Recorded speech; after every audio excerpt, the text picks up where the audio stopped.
Le matin se lève doucement sur l'autel, enveloppant les lieux d'une lumière presque trompeuse, comme si rien ne pouvait venir troubler cette atmosphère de vacances. Pourtant, dès les premières minutes, une tension diffuse s'installe, invisible mais bien réelle, prête à se révéler dans les moindres interactions. Sofia, installée à la table du petit déjeuner, semble déjà ailleurs, happée par une énergie nouvelle qui contraste avec l'équilibre habituel de sa famille. Autour d'elle, Aurore tente de maintenir une cohésion familiale, proposant avec insistance une activité commune. Derrière ce désir d'unité, on devine une inquiétude plus profonde, presque instinctive. Elle observe ses filles avec une attention accrue, comme si elle pressentait que quelque chose lui échappe. William, plus détendu, ne mesure pas encore la portée de cette tension latente qui commence à s'immiscer dans leur quotidien. C'est alors que Lucas apparaît, avec cette aisance presque calculée qui lui permet de s'intégrer partout sans effort. Son regard se pose brièvement sur Sofia, et ce simple échange suffit à modifier l'équilibre de la scène. Lorsqu'il propose un massage, l'offre semble anodine, mais Sofia s'en empare immédiatement, comme si elle attendait inconsciemment une occasion de se rapprocher de lui. Ce choix spontané révèle déjà un glissement subtil dans ses priorités. Pendant ce temps, non loin de là, Quentin et Léa continuent leur comédie sociale. Leurs sourires sont trop appuyés, leurs gestes trop maîtrisés pour être sincères. Sylvain et Christelle, qui les observent depuis un moment, perçoivent clairement cette fausseté. Leur décision de les ignorer n'est pas seulement une réaction agacée, mais une forme de lucidité face à une hypocrisie devenue trop évidente pour être tolérée. Sur la plage, Jordan s'affaire à installer les nouveaux arrivants avec un professionnalisme irréprochable. Il s'efforce de maintenir une distance, de rester concentré sur son travail. Pourtant, lorsque Quentin s'éloigne, laissant Léa seule, la dynamique change immédiatement. Léa adopte une attitude directe, presque provocante, révélant sans détour la nature libre de sa relation. Cette confession, loin d'être anodine, met Jordan face à une situation qu'il refuse d'exploiter. Il reste digne, concentré sur ses responsabilités, ce qui contraste fortement avec l'ambiance de légèreté presque amorale qui semble régner autour de lui. Ce choix de retenue souligne son intégrité, mais aussi son isolement dans un environnement où les limites semblent de plus en plus floues. Même lorsqu'Aurore et William arrivent, il ne laisse rien transparaître, protégeant ainsi l'équilibre fragile de la situation. Cependant, Aurore ne tarde pas à ressentir un malaise. L'absence de ses filles la perturbe profondément, comme un signal d'alarme qu'elle ne peut ignorer. Sa décision de partir à leur recherche n'est pas anodine, elle traduit une inquiétude maternelle qui dépasse la simple organisation de la journée. Lorsqu'elle pénètre dans les zones réservées du personnel, elle franchit symboliquement une frontière, prête à tout pour comprendre ce qui se joue. Sa rencontre avec Adélaïde est brève mais révélatrice. La directrice de l'hôtel, parfaitement informée, lui indique calmement où trouver Lucas. Cette réponse, bien que simple, oriente immédiatement l'attention vers un point précis. Lucas devient le centre invisible autour duquel gravitent désormais les inquiétudes d'Aurore. Au bar de la plage, Lucas se montre sous un jour différent. En discutant avec Jordan, il laisse tomber son masque professionnel et révèle une facette bien plus trouble. Ses paroles, empreintes de désinvolture, témoignent d'un rapport aux relations humaines dépourvu de toute retenue. Il ne voit dans les rencontres qu'un jeu, une succession d'opportunités à saisir sans conséquence. Lorsqu'il évoque son désir envers Sofia, mais aussi envers Manon, il franchit une limite qui transforme son personnage. Ce n'est plus seulement un jeune homme charmeur, mais quelqu'un capable de manipuler les émotions sans scrupule. Cette révélation donne un sens nouveau aux inquiétudes d'Aurore, qui arrivent précisément à ce moment-là, comme si le destin lui permettait de découvrir la vérité au moment le plus critique. La confrontation est immédiate, presque brutale dans sa simplicité. Aurore, droite et déterminée, impose une limite claire. Sofia est hors de portée. Mais Lucas ne se laisse pas intimider. Son insolence n'est pas seulement une réaction défensive, c'est une affirmation de son propre système de valeurs, où la liberté individuelle justifie tout. En rappelant que Sofia est majeure, il renverse la situation, mettant Aurore face à une réalité qu'elle ne peut contrôler totalement. Ce moment marque un tournant. Aurore comprend qu'elle ne peut pas simplement interdire, qu'elle doit désormais composer avec un danger plus insidieux, le choix de sa propre fille. Cette prise de conscience s'accompagne d'un sentiment d'impuissance, renforçant la tension qui ne cesse de croître. Plus tard, lorsque Sofia se rend à son rendez-vous, l'atmosphère change encore. La salle de massage devient un espace clos, presque hors du temps, où les règles extérieures semblent suspendues. Le contact physique, d'abord professionnel, évolue lentement vers quelque chose de plus intense. Chaque geste, chaque silence contribue à créer une tension palpable, difficile à ignorer. Le moment où Sofia embrasse Lucas n'est pas un simple acte impulsif. Il est le résultat d'une accumulation d'émotions, de regards, de désirs contenus. Ce baiser marque une rupture, un point de non-retour dans son comportement. Pourtant, la sonnerie qui interrompt la scène agit comme un rappel brutal à la réalité, empêchant l'instant de se prolonger. Lucas, fidèle à lui-même, ne s'attarde pas. Il reprend immédiatement le contrôle, transformant ce moment intime en une simple étape de plus dans son jeu.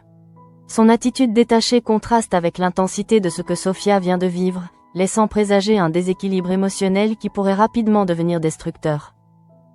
Lorsqu'il se retrouve ensuite au bar, l'ambiance semble plus légère, mais cette apparente normalité masque une tension encore plus forte. Lucas propose un nouveau rendez-vous, repoussant les limites un peu plus loin. Sofia hésite, non par manque d'envie, mais parce qu'elle sent confusément le danger de la situation. L'arrivée de William agit comme un électrochoc. En un instant, Sofia se reconnecte à sa réalité familiale. Ce contraste brutal entre deux mondes, celui de la liberté et celui des responsabilités, la déstabilise profondément.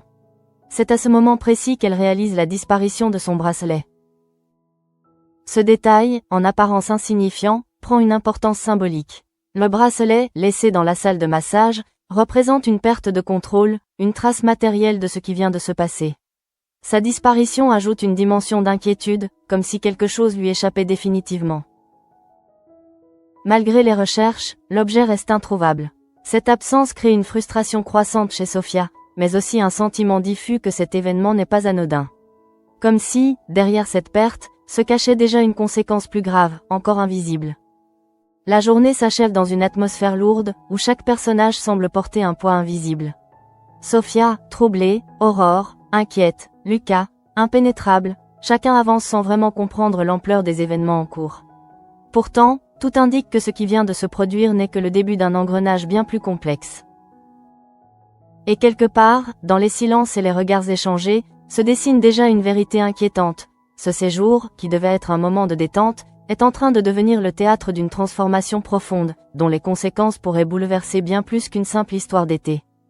À ce moment-là, alors que la tension autour de Sofia ne cesse de croître, une autre intrigue avance dans l'ombre, loin du tumulte de l'hôtel. Au commissariat, l'atmosphère est étrangement calme, presque résignée. Martin, concentré sur les derniers éléments du dossier, signe officiellement la fin de l'enquête concernant Astrid. Ce geste, en apparence administratif, marque en réalité un tournant lourd de conséquences. Astrid n'est plus sur le territoire. Elle a réussi à disparaître en embarquant sur un cargo en direction de Dakar, échappant ainsi à la justice française. Cette fuite n'est pas seulement une victoire personnelle pour elle, mais un échec cuisant pour toute l'équipe. Le relais est désormais confié à Interpol, ce qui signifie que l'affaire échappe en partie à leur contrôle, laissant derrière elle un goût d'inachevé. Dans ce contexte, Damien ressent un malaise grandissant. Il ne parvient pas à comprendre l'attachement qu'Audrey a développé envers Astrid. Pour lui, les faits sont clairs. Astrid est une manipulatrice, une femme dangereuse qui a su exploiter les failles des autres pour servir ses propres intérêts. Pourtant, Audrey, malgré tout, semble incapable de la voir sous cet angle. Cette incompréhension crée une distance entre eux, une tension silencieuse qui s'ajoute à celle déjà présente dans leur quotidien. Damien exprime son trouble sans filtre, cherchant un appui auprès de ses collègues. Mais au lieu de trouver une validation, il se heurte à une réponse plus nuancée. Roxane, avec sa lucidité habituelle, lui suggère de faire preuve d'empathie. Selon elle, les émotions d'Audrey ne peuvent pas être jugées uniquement à travers le prisme de la logique. Elle lui rappelle que les liens humains sont souvent complexes, irrationnels, et que le besoin de comprendre ou de protéger quelqu'un peut dépasser la simple notion de bien ou de mal. Cette réflexion, bien que pertinente, ne suffit pas à apaiser complètement les doutes de Damien. Pendant ce temps, la vie suit son cours ailleurs, avec ses propres imprévus. Bruno, en passant devant chez Soisic, ne s'attend pas à être impliqué dans un événement qui va bouleverser leur relation. Il la découvre face à sa voiture, visiblement contrariée. Le véhicule refuse de démarrer, créant une situation banale mais propice à une rencontre. Bruno intervient naturellement, sans arrière-pensée. Il examine la voiture, trouve rapidement la solution et réussit à la remettre en marche. Ce geste simple, presque anodin, renforce leur complicité. Il propose ensuite de l'accompagner chez un ami garagiste, une proposition qui semble logique, mais qui va en réalité les entraîner dans une situation bien plus grave. Sur la route, l'ambiance est détendue. Swazik, rassuré, se laisse porter par cette aide inattendue. Pourtant, ce moment de calme est brutalement interrompu. La voiture s'arrête soudainement au milieu d'un carrefour, sans avertissement. Cette panne, imprévisible, crée un instant de flottement, comme une suspension du temps. Puis tout bascule. Une autre voiture surgit et les percute violemment. Le choc est brutal, désorientant, transformant en quelques secondes une situation ordinaire en accident dramatique. Bruno, sonné mais conscient, réagit immédiatement. Son premier réflexe est de vérifier l'état de Swazik, puis d'appeler les secours. Ce moment révèle une autre facette de son caractère. Derrière son attitude parfois légère, il montre une capacité à gérer l'urgence, à rester présent malgré le choc. Swazik, quant à elle, subit les conséquences directes de l'accident. Sa douleur, bien que contenue, témoigne de la gravité de la situation. À l'hôpital, l'ambiance change radicalement. Le bruit, l'agitation, les gestes précis du personnel médical contrastent avec le calme trompeur du début de journée. Lorsque Swazik reprend conscience, la première chose qu'elle voit est Bruno, assis à ses côtés. Cette présence, constante, devient un point d'ancrage dans un moment de vulnérabilité. Le diagnostic tombe rapidement, une entorse au genou. Ce n'est pas une blessure dramatique, mais elle implique une immobilisation prolongée. 2 semaines sans pouvoir se déplacer normalement, 2 semaines de dépendance partielle. Cette perspective bouleverse Swazik, habitué à son autonomie. Bruno, de son côté, se sent responsable. Même s'il n'est pas directement en cause, il ne peut s'empêcher de se reprocher la situation. Mais au-delà de ce sentiment, il y a aussi une volonté sincère d'aider. Sa décision de s'occuper d'elle pendant sa convalescence n'est pas seulement un geste de culpabilité, c'est une preuve d'attachement naissant. Ce choix marque un tournant dans leur relation. Ce qui n'était qu'une interaction ponctuelle devient un engagement concret. Bruno s'inscrit désormais dans le quotidien de Swazik, créant une proximité qui pourrait évoluer vers quelque chose de plus profond. Pendant ce temps, ailleurs, les conséquences des événements continuent de se déployer. L'évasion d'Astrid reste dans tous les esprits, même si l'affaire semble officiellement close. Elle laisse derrière elle des questions sans réponse, des émotions inachevées, et surtout une impression que tout n'est pas terminé. Damien, malgré les paroles de Roxane, ne parvient pas à se détacher complètement de cette affaire. Il sent que quelque chose lui échappe, que la situation est plus complexe qu'elle n'y paraît. Ce sentiment d'incomplétude résonne avec les tensions personnelles qu'il traverse, renforçant son malaise intérieur. Ainsi, alors que certains tentent de retrouver un semblant de normalité, d'autres sont déjà pris dans de nouvelles dynamiques. Les relations évoluent, les certitudes vacillent, et les événements récents continuent de produire leurs effets, parfois de manière invisible. Dans le même temps, une vérité s'impose peu à peu. Chaque décision, chaque rencontre, chaque accident n'est jamais isolé. Tous ces éléments s'entrelacent, formant une trame complexe où les émotions, les choix et les conséquences s'influencent mutuellement.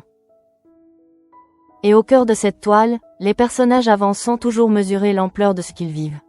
Mais une chose est certaine, rien de ce qui vient de se produire ne restera sans impact, et les jours à venir pourraient bien révéler des conséquences encore plus inattendues. Plus tard, lorsque la nuit commence à envelopper l'hôtel d'une pénombre apaisante, les tensions de la journée ne disparaissent pas pour autant. Elles semblent au contraire s'intensifier, comme si l'obscurité libérait les émotions contenues. Sophia, malgré les événements troublants qu'elle vient de vivre, se laisse encore attirer par l'ombre de Lucas, incapable de rompre ce lien naissant. Au bar de la plage, les lumières tamisées créent une atmosphère presque irréelle. Les conversations se mêlent au bruit des vagues, donnant l'impression d'un monde suspendu, où les conséquences des actes semblent lointaines. Lucas évolue dans cet environnement avec une aisance déconcertante, comme s'il en maîtrisait chaque détail, chaque interaction. Lorsqu'il retrouve Sophia, son attitude reste ambiguë. Il ne cherche pas à la rassurer ni à clarifier ce qu'il ressent. Au contraire, il entretient une forme de flou, une distance calculée qui renforce l'attraction qu'elle éprouve pour lui. Ce jeu subtil, presque instinctif, lui permet de garder le contrôle de la situation. Sophia, de son côté, oscille entre excitation et confusion. Elle sent que quelque chose lui échappe, mais ne parvient pas à s'en détacher. Le souvenir du massage, de ce baiser inattendu, continue de la troubler profondément. Elle tente de se raccrocher à une forme de normalité, mais chaque regard de Lucas ravive ce moment. Lorsqu'il lui propose de le rejoindre après le dîner, l'invitation prend une dimension particulière. Ce n'est plus une simple suggestion, mais une étape supplémentaire dans une relation qui se construit en dehors de tout cadre rassurant. Sophia hésite, consciente du regard de ses parents, mais aussi de ce qu'elle risque de perdre. C'est alors que l'arrivée de William brise cet équilibre fragile. Sa présence agit comme un rappel brutal de la réalité. En un instant, Sophia se retrouve confrontée à son double rôle, celui de fille et celui de jeune femme en quête de liberté. Ce conflit intérieur devient de plus en plus difficile à gérer. Dans le même temps, Aurore n'a pas renoncé à comprendre ce qui se passe. Son instinct ne la trompe pas, et elle sent que Lucas représente un danger, non pas forcément par ses actes immédiats, mais par ce qu'il incarne. Une forme de liberté sans limite, incompatible avec les valeurs qu'elle tente de transmettre à ses filles. Plus tard, alors que la soirée avance, une scène discrète mais lourde de sens se déroule à l'écart des regards. Aurore et Lucas se retrouvent seuls. L'échange est tendu, presque électrique. Les mots ne sont pas tous prononcés, mais les regards suffisent à traduire l'opposition qui les sépare. Aurore, fidèle à elle-même, tente d'imposer une limite claire. Elle ne cherche pas à négocier, mais à protéger. Lucas, lui, refuse toute forme d'autorité. Son attitude reste calme, mais derrière cette apparente sérénité se cache une détermination froide. Il ne se considère pas comme une menace, et c'est précisément ce qui le rend dangereux. Lorsqu'Aurore décide de mettre fin à la conversation, elle pense reprendre le contrôle. Mais Lucas la retient brièvement par le bras. Ce geste, rapide mais significatif, marque une rupture dans leur rapport. Il franchit une limite physique qui transforme la tension en véritable affrontement. Puis il se penche vers elle et lui murmure quelque chose à l'oreille. Les mots restent inconnus, mais leur effet est immédiat. Aurore se fige un instant, comme si elle venait de comprendre une réalité qu'elle redoutait sans pouvoir la nommer. Lucas s'éloigne ensuite, laissant derrière lui un silence lourd de sens. Ce moment, presque imperceptible pour les autres, agit comme un déclencheur. Aurore ne voit plus seulement Lucas comme un jeune homme insolent, mais comme quelqu'un capable de manipuler, de déstabiliser, de contourner les règles. Ce changement de perception renforce sa détermination, mais aussi son inquiétude. Pendant ce temps, Sophia reste dans une incertitude grandissante. La disparition de son bracelet continue de la hanter. Ce n'est plus seulement un objet perdu, mais un symbole de ce qui lui échappe. Elle repense à chaque instant passé dans la salle de massage, cherchant un détail, un indice qui pourrait expliquer cette absence. Cette perte agit comme une fissure dans sa confiance.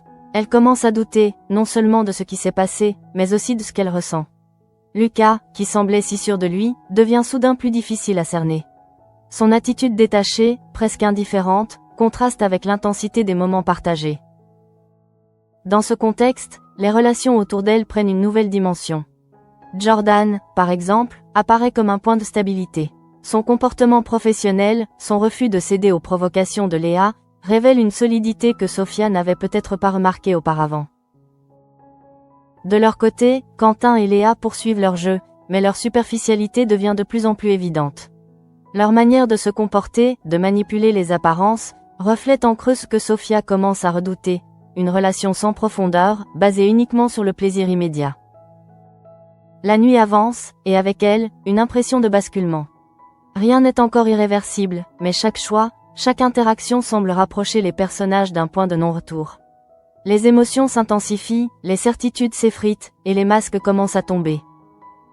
Dans ce climat chargé, une évidence s'impose peu à peu.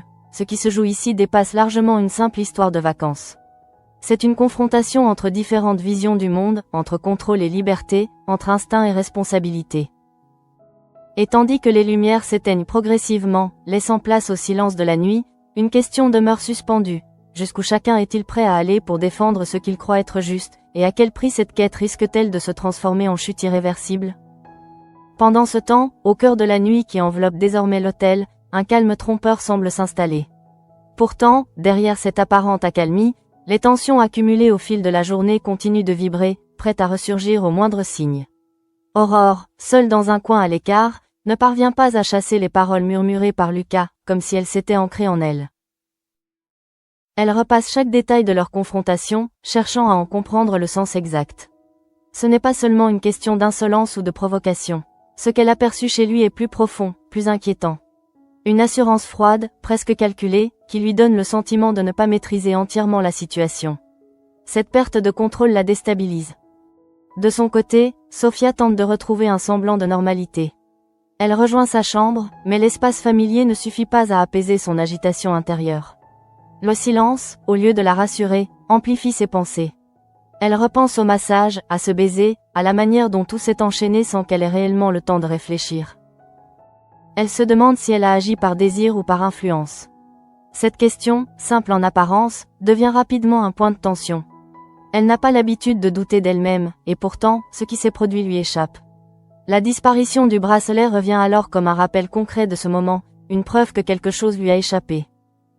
Pendant ce temps, Lucas poursuit sa soirée comme si rien ne s'était passé. Il évolue avec la même aisance, la même légèreté, passant d'une conversation à l'autre sans jamais sembler affecté. Cette capacité à compartimenter ses interactions le rend difficile à cerner. Il ne montre ni attachement, ni regret, seulement une forme de constance dans son comportement. Pour lui, les événements de la journée ne sont qu'une succession d'expériences, sans conséquences durables. Cette vision contraste fortement avec celle de Sofia, pour qui chaque instant prend une dimension émotionnelle importante. Ce décalage crée un déséquilibre qui pourrait rapidement devenir problématique. Dans un autre espace de l'hôtel, William observe sa famille avec une attention renouvelée. Il ne perçoit pas encore l'ampleur de ce qui se joue, mais il sent que quelque chose a changé. L'attitude de Sofia, plus distante, plus secrète, ne lui échappe pas complètement. Il tente de rationaliser, de se dire qu'il s'agit simplement d'une phase. Mais une inquiétude diffuse commence à s'installer. Il connaît Aurore, il sait que son instinct est rarement trompeur. Et même s'il n'a pas assisté à leur confrontation avec Lucas, il devine que quelque chose d'important s'est produit. Ce pressentiment, encore flou, vient s'ajouter aux tensions déjà présentes. Au commissariat, bien que la nuit soit avancée, certains esprits restent agités. Damien, incapable de trouver le repos, continue de réfléchir à la situation d'Astrid. Sa fuite le laisse avec un sentiment d'injustice, mais aussi avec une impression persistante que l'histoire n'est pas terminée. Il repense aux paroles de Roxane, à cette idée que les émotions ne peuvent pas toujours être jugées rationnellement. Pourtant, il peine à accepter cette vision. Pour lui, comprendre Astrid, c'est déjà lui accorder trop d'importance. Cette contradiction intérieure le pousse à s'interroger sur sa propre perception des relations humaines. Roxane, de son côté, adopte une posture plus posée. Elle observe les réactions de Damien avec un certain recul, consciente que cette situation dépasse le simple cadre professionnel. Elle sait que ce type d'affaires laisse des traces, non seulement dans les dossiers, mais aussi dans les esprits. Pendant ce temps, à l'hôpital, Swazik tente de s'adapter à sa nouvelle réalité. L'immobilisation imposée par sa blessure crée une rupture dans son rythme habituel. Elle, qui est habituée à agir, à décider, se retrouve dépendante, contrainte de ralentir. Cette situation la met face à une forme de vulnérabilité qu'elle n'avait pas anticipée. Bruno, présent à ses côtés, tente de compenser ce déséquilibre. Il s'investit pleinement, cherchant à être utile, à rendre la situation plus supportable. Son engagement dépasse le simple sentiment de responsabilité. Il y a dans ses gestes une attention sincère, une volonté de prendre soin qui ne trompe pas. Cette proximité nouvelle crée une dynamique différente entre eux. Les échanges deviennent plus personnels, plus authentiques. Swazik, malgré sa frustration, se laisse peu à peu toucher par cette présence constante. Elle découvre une facette de Bruno qu'elle n'avait peut-être jamais vraiment considérée auparavant. Dans cet enchevêtrement de situations, une constante se dessine. Chaque personnage est confronté à une forme de remise en question. Qu'il s'agisse de Sofia face à ses désirs, d'Aurore face à son rôle de mère, de Damien face à ses convictions, ou de Swazik face à sa dépendance, tous doivent redéfinir leurs repères. La nuit avance, mais elle ne parvient pas à apaiser les esprits. Au contraire, elle semble amplifier les incertitudes, comme si chaque silence laissait place à des pensées plus profondes. Les certitudes vacillent, les émotions prennent le dessus, et les relations évoluent, parfois sans que les intéressés en aient pleinement conscience. À ce moment précis, tout semble encore réversible. Aucun événement n'a définitivement scellé le destin des personnages. Et pourtant, les choix qui se dessinent, les attitudes qui se confirment, indiquent déjà une direction. Une direction qui pourrait mener à des conséquences bien plus importantes que prévues. Car derrière chaque regard, chaque parole, chaque silence, se cache une vérité essentielle. Les liens qui se créent ou se brisent ne le font jamais sans laisser de traces. Et dans cet équilibre fragile, il suffit d'un seul événement, d'une seule révélation, pour faire basculer l'ensemble. Ainsi, alors que la nuit touche lentement à sa fin, une tension sourde continue de s'étendre. Invisible, mais bien présente, elle prépare le terrain pour ce qui viendra ensuite. Et si certains espèrent encore retrouver la simplicité du début de journée, d'autres pressentent déjà que rien ne redeviendra vraiment comme avant. À l'aube d'un nouveau jour, l'hôtel retrouve peu à peu une activité apparente, mais sous cette routine qui reprend, les tensions de la veille n'ont pas disparu. Elles se sont simplement déplacées, infiltrant les pensées de chacun. Sofia, en particulier, se réveille avec une sensation étrange, comme si la journée précédente n'était pas totalement réelle, et pourtant les émotions qu'elle a ressenties sont toujours présentes, intactes. Elle reste un moment immobile, cherchant à mettre de l'ordre dans ses souvenirs. Le baiser avec Lucas, la perte du bracelet, les regards échangés. Tout revient par fragments, sans qu'elle puisse vraiment comprendre ce qui l'a poussée à agir ainsi. Ce flou la déstabilise, car elle a toujours été capable de contrôler ses choix, de donner un sens à ses décisions. Dans la salle commune, l'ambiance familiale semble normale en apparence. Aurore tente de reprendre le fil d'un quotidien rassurant, multipliant les gestes simples, les échanges anodins. Pourtant, son regard trahit une vigilance constante. Elle observe Sofia avec attention, cherchant un signe, un changement qui confirmerait ses inquiétudes. Sofia, de son côté, fait des efforts pour paraître détendue. Elle sourit, répond aux questions, participe aux discussions. Mais derrière cette façade, une tension persiste. Elle sent le poids du regard maternel, cette présence qui semble vouloir percer ses secrets. Cette dualité la fatigue, la pousse à se replier intérieurement. William, quant à lui, tente de maintenir une certaine légèreté. Il ne souhaite pas dramatiser la situation, préférant croire que tout finira par rentrer dans l'ordre. Pourtant, même lui ne peut ignorer complètement les signes subtils d'un déséquilibre. L'absence du bracelet, évoqué brièvement, attire son attention, sans qu'il en saisisse encore toute la portée. Pendant ce temps, Lucas poursuit ses activités avec une constance presque déroutante. Il agit comme si rien ne s'était passé, reprenant son rôle avec efficacité. Cette capacité à effacer les traces de ses interactions donne l'impression qu'il maîtrise parfaitement son environnement, comme s'il évoluait toujours un pas en avance sur les autres. Mais cette attitude, loin de rassurer, accentue le trouble. Sofia, en l'observant de loin, ne retrouve pas l'intensité du moment partagé. Elle se demande si ce qu'elle a vécu a la même importance pour lui. Ce doute s'installe progressivement, fragilisant l'image qu'elle s'était construite de lui. Dans un autre espace, Aurore ne parvient pas à relâcher la pression. Les paroles murmurées par Lucas continuent de résonner en elle, comme une énigme qu'elle doit résoudre. Elle tente de reconstituer la scène, de comprendre ce qui se cache derrière cette attitude. Ce n'est pas seulement une question de protection, mais aussi de compréhension. Elle sait que l'interdiction seule ne suffira pas. Sofia est majeure, libre de ses choix. Cette réalité l'oblige à adopter une approche différente, plus subtile, mais aussi plus difficile.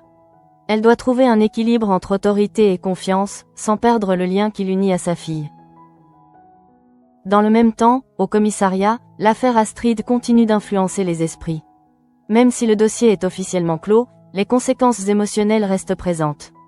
Damien, en particulier, ne parvient pas à tourner la page. Il ressent une forme d'injustice persistante, mais aussi une incompréhension face à la réaction d'Audrey. Il tente de se concentrer sur son travail, mais ses pensées reviennent sans cesse à cette affaire. Cette incapacité à lâcher prise révèle une tension plus profonde, liée à sa manière de percevoir les relations humaines. Pour lui, la logique devrait primer, mais la réalité lui montre que les émotions jouent un rôle déterminant. Roxane, toujours attentive, perçoit cette difficulté. Elle ne cherche pas à le convaincre, mais à lui offrir une autre perspective. Elle lui rappelle que comprendre ne signifie pas excuser, mais simplement accepter la complexité des situations.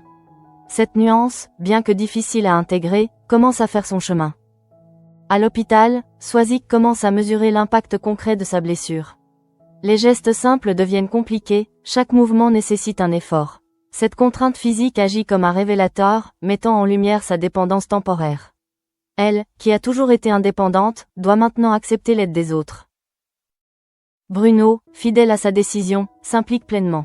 Il organise son emploi du temps pour être présent, anticipant les besoins de Swazik. Son attitude est à la fois pragmatique et attentive. Il ne se contente pas d'aider, il accompagne, cherchant à rendre cette période la plus supportable possible. Cette présence constante crée une proximité nouvelle. Les conversations deviennent plus profondes, plus personnelles. Swazik découvre chez Bruno une sensibilité qu'elle n'avait jamais vraiment perçue. Ce changement de regard marque le début d'une évolution dans leur relation. Pendant ce temps, à l'hôtel, les interactions entre les clients continuent de refléter des dynamiques variées. Quentin et Léa, malgré leur apparente légèreté, laissent entrevoir des fissures dans leur relation.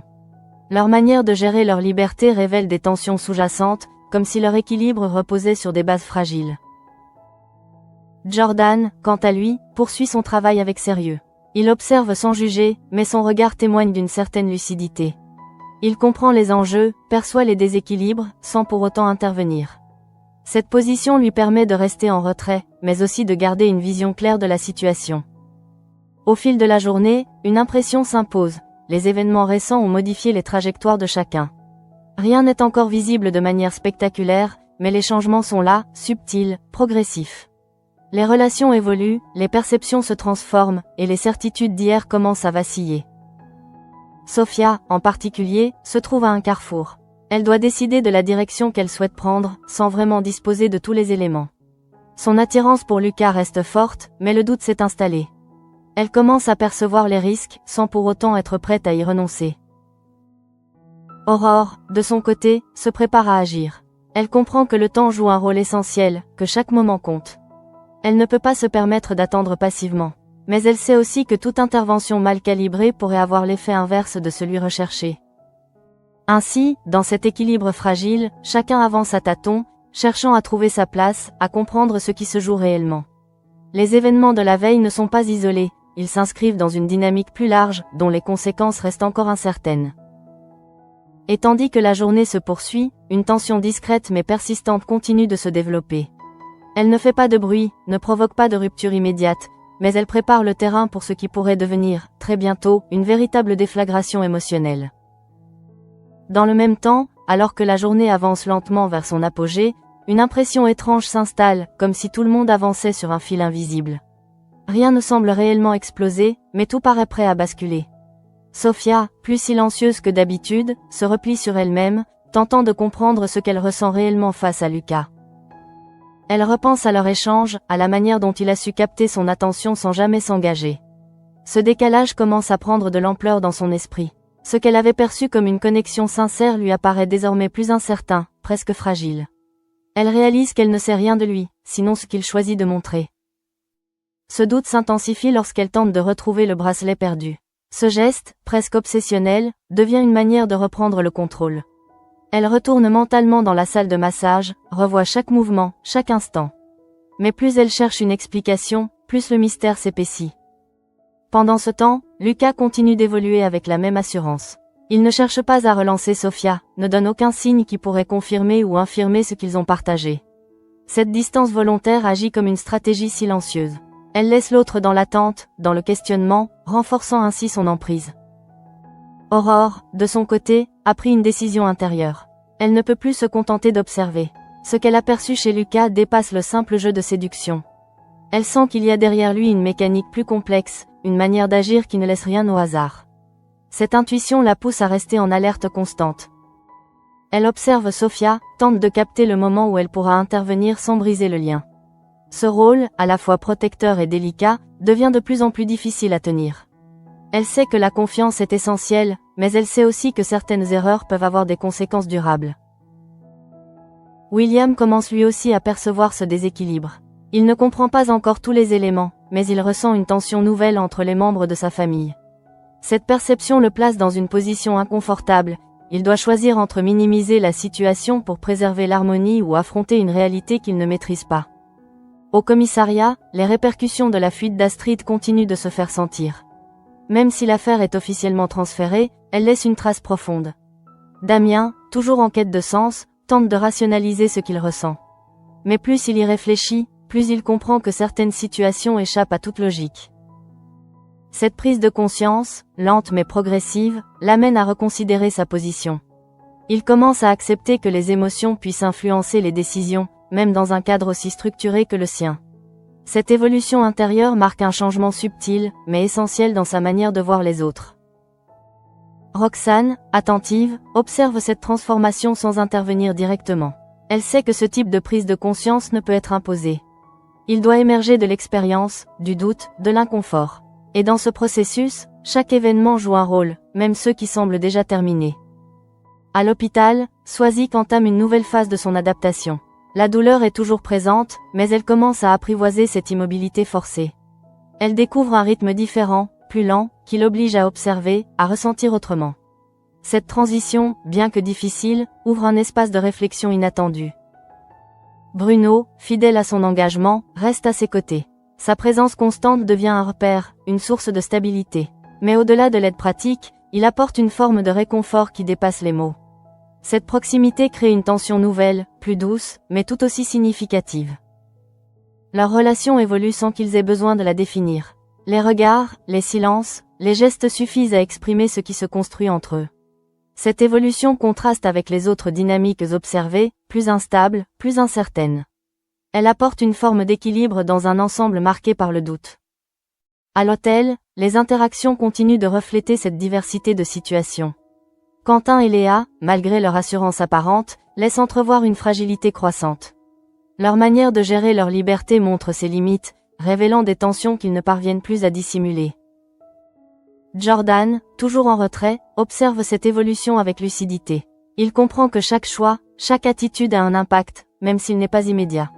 Cette capacité d'observation lui permet de rester stable, de ne pas se laisser entraîner dans les dynamiques qui l'entourent.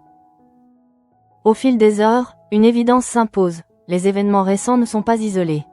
Ils s'inscrivent dans une logique plus large, où chaque action entraîne une réaction. Sophia, Aurore, Lucas, Damien, Swazik, tous sont liés, d'une manière ou d'une autre, par cette chaîne invisible de causes et de conséquences. Sophia, en particulier, se trouve à un point de bascule. Elle comprend que ses choix auront un impact, non seulement sur elle, mais aussi sur ceux qui l'entourent. Cette prise de conscience, encore fragile, pourrait marquer le début d'une évolution importante, ou au contraire la pousser vers des décisions plus impulsives. Aurore, consciente de cette fragilité, reste en alerte. Elle sait que le moment décisif approche, même si elle ne peut pas encore en définir la forme. Cette attente crée une tension constante, comme une respiration suspendue. Et tandis que la journée touche à sa fin, une impression persistante s'installe, rien n'est réellement terminé. Au contraire, tout semble prêt à s'intensifier. Les émotions, les conflits, les relations. Tout converge vers un point où les choix ne pourront plus être évités. Dans cet équilibre instable, chacun avance avec ses certitudes et ses doutes. Mais une chose est sûre, les événements de ces derniers jours ont ouvert une brèche, et ce qui s'y engouffrera pourrait bien transformer durablement la vie de tous ceux qui y sont impliqués.